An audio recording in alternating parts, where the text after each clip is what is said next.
Kamusta mga tol? Ngayong araw ay andito ulit tayo sa Honda Prime Cycle, nasa Cebu, Batangas branch, and yan nakikita nyo, nasa harapan natin ang 2024 Honda Winner X150 standard version. So yung tawag nila sa color na to ay Infinity Red, combination siya ng black and red, and may mga touches din ng mga white sa mga highlight nito, yung logo ng Honda etc. Kaya sa mga naghahanap ng Honda Winner X150 na standard version o mga ABS version, so available yan dito sa Honda Prime Cycle, nasa Cebu, Batangas branch. Kaya kung malapit ka lang sa location na to dito sa nasa Cebu, Batangas, pwede mo tong silipin dito para makita mo rin kung gaano kaangas itong pangarap mong motor na Winner X150. So sa video na to mga tol, syempre as usual, gagawa natin ng walk around review. Kaya sa mga wala pang idea na gusto magkaroon ng Winner X150 mga tol, ay alamin natin ang specs and features, yung price niya, yung cash price, installment price, kung magkano yung hulog mo monthly dito sa motor na to. So alamin natin lahat yan, and syempre isa-isahin din natin yung bawat detalye ng motorsiklo na to. Kaya kung nagbabalak kang mag Winner X150, panoorin mo to hanggang dulo. Pero bago tayo magpatuloy mga tol, kung hindi ka pa nakapag-subscribe dito sa ating channel, huwag kalimutang mag-subscribe at paki-on na rin ang notification bell para ma-notify ka pag may bago tayong upload. Meron din tayong Facebook page, paki-like and follow na rin. Maraming salamat mga tol.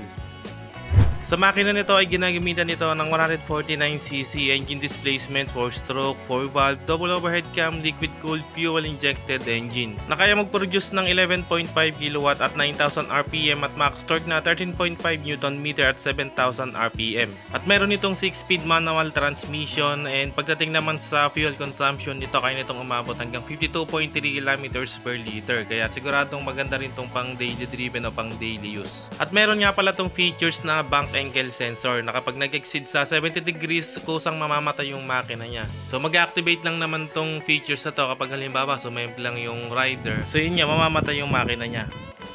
Sa looks nito, syempre meron siyang sporty, aggressive, and sharp looking design So makikita naman talaga natin yan, and talagang may pagka-bulky rin yung looks niya o yung datingan niya. At kung ikukumpara natin to dun sa naunang dinala dito sa Pinas ni Honda Philippines, yung Supra GTR 150, syempre mas bulky nga yung datingan nitong Winner X150. At sa graphic design naman ng Winner X150 na to, yung variant na to mga tol, ay hindi naman ganun kadami. So kumbaga minimalist lang talaga yung decals na ginawa dito.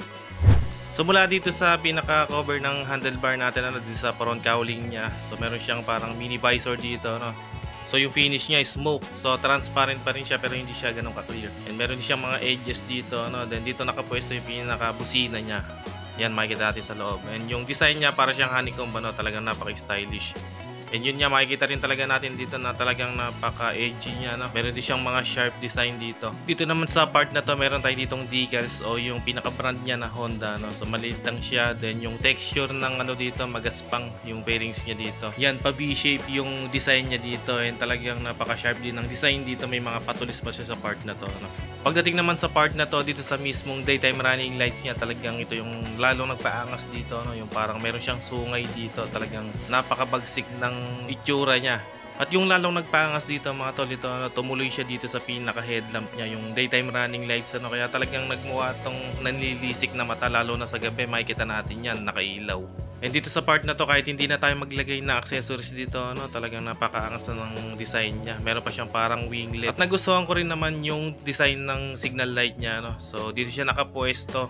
So hindi siya nakalawit lang, talagang nakasalpak siya ng mabuti dito sa gilid. And dito sa part na to, meron pa siyang mga air vents dito Yan, para siyang mga gills. At ang maganda dito mga tol, yung daytime running lights nga, yung pinaka headlamp, at yung signal light natin dito ay LED na lahat ang ginamit dito. And dito naman sa side profile niya, yan, wala naman siya masyadong decals dito So meron lang siya ditong Honda, yung feather na logo And dito meron siyang mga graphic design na nagpaangas din dito sa side profile niya. At may naka-indicate pa dito na liquid cooled DOHC. And dito naman sa part na to, sa side profile pa rin dito sa bandang likod, meron siyang decals dito na Winner X. Pagdating naman dito sa front fender natin, talagang napaka-sporty rin, talagang napaka-stylish din ang design. At two-tone din yung kulay niya, red dito yung pinaka-body color niya, then sa bandang likod naman ay kulay itim siya.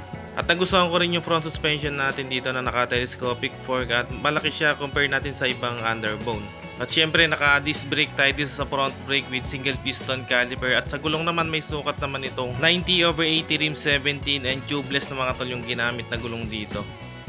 Pagdating naman mga tol dito sa bandang likod, yan meron siyang decals ng Honda and talagang napakatulis ng rear end niya, no? Sa mga ilaw nito, LED na rin ang ginamit. And syempre meron tayo ditong ilaw para sa plaka at yung reflector for added visibility na rin. Pagdating naman dito sa suspension niya sa likod, syempre naka-mono shock, talagang napakalinis lang yung tignan dito. And sa brakes niya ay naka-disc brake with single piston caliper, and sa gulong naman may sukat naman itong 120/70 rim 17 and naka-tubeless na rin to. Dito naman sa mga pillion footrest natin dito sa tapakan mismo ng rider, bakal siya, no, alloy, tapos goma yung pinakatapakan niya. And talagang napaka-premium mga tol ng kanyang footrest. And sa mga tuntungan naman ng rider, dito alloy yung ginamit and may grip din naman siya. Dito naman sa muffler o dito sa pinakatambutso niya, no, parang inspired pa dun sa mga CBR 150 na previous model o yung mga old model na CBR 150. Pagdating naman dito sa meter panel, naka fully digital meter panel. So halos kumpleto na rin ang makikita natin information dito ng motor, tulad ng speedometer, odometer, trip meter, average fuel consumption, fuel gauge, at meron din itong battery voltage, syempre para ma-check din natin yung battery natin. Meron din siyang mga light indicators. So talagang napaka-compact na ng meter panel ito, and ang ganda rin ng design, meron pa siyang logo o yung emblem ng Honda dito. Pagdating naman sa mga switch dito sa handlebar, dito sa kanan meron tayong electric push start, and dito naman sa kaliwa dito yung high and low beam, busina at yung turn signals, and meron din siyang passing light na sasagad lang natin yung pindot dito. At ang maganda rito mga tol, kahit standard version to, keyless na rin yung ginamit na susian, and sa tabi niya meron tayo ditong pindutan o yung seat opener. So pipindutin lang natin, magbubukas na yung upuan. And dito naman sa kabila meron din siyang charging port dito, kahit standard version lang to. Pagdating naman dito sa upuan mga tol, so maganda rin yung texture niya, so meron siyang grip para hindi madulas. And two-tone niya rin pala siya, iba yung texture niya dito sa pinakaupuan ng back rider o ng OBR natin. Pero magaspang din naman, kaya siguradong makapit din. At talagang maganda rin yung cushion na ginamit dito, so malambot, kaya siguradong masarap ding upuan. And dito naman sa pillion grab bar natin, talaga napaka-sporty rin. Putol siya, hindi siya buo, pero talagang maganda rin yung pagkakayari. Pagdating naman dito sa ilalim ng upuan, so wala tayong compartment dito, so suggest ko na lang maglagay na lang tayo ng top box, para meron din tayong storage. So yun lang yung pinakalagayan dito, lalagyan ng basic tools natin o kaya yung papel ng motorsiklo. And dito nga rin pala nakapwesto yung pinaka airbox niya, yung air filter natin. And syempre yung tangke niya may sukat itong 4.5 liters. At pagdating nga pala dito sa gear shifter niya mga tol, hindi siya po putol siya, kaya talaga napaka-sporty ng design. So yung pattern niya pala ng cambio nito ay 1 down 5 ups. Pagdating naman sa seat height nito, may sukat itong 795mm at sa ground clearance naman ay 151mm, and yung timbang niya may bigat itong 122 kg. Pagdating naman sa presyo niya mga tol, yung cash price niya dito ay 125,350 at yung down payment ay 14,900, and payable siya 12 months hanggang 36 months. So dito lang yan mga tol, sa Honda Prime Cycle na Sugbu, Batangas branch. Kaya kung naghahanap ka ng Winner X 150 standard version, so puntahan nyo na lang dito. So kung nagustuhan nyo tong video na to at kung bago ka lang dito sa ating channel, huwag kalimutang mag-subscribe at pindutin mo na rin yung notification bell para ma-notify ka pag may bago tayong upload. Meron din tayong Facebook page, paki-like and follow na rin. Maraming salamat mga tol. Always ride safe and God bless.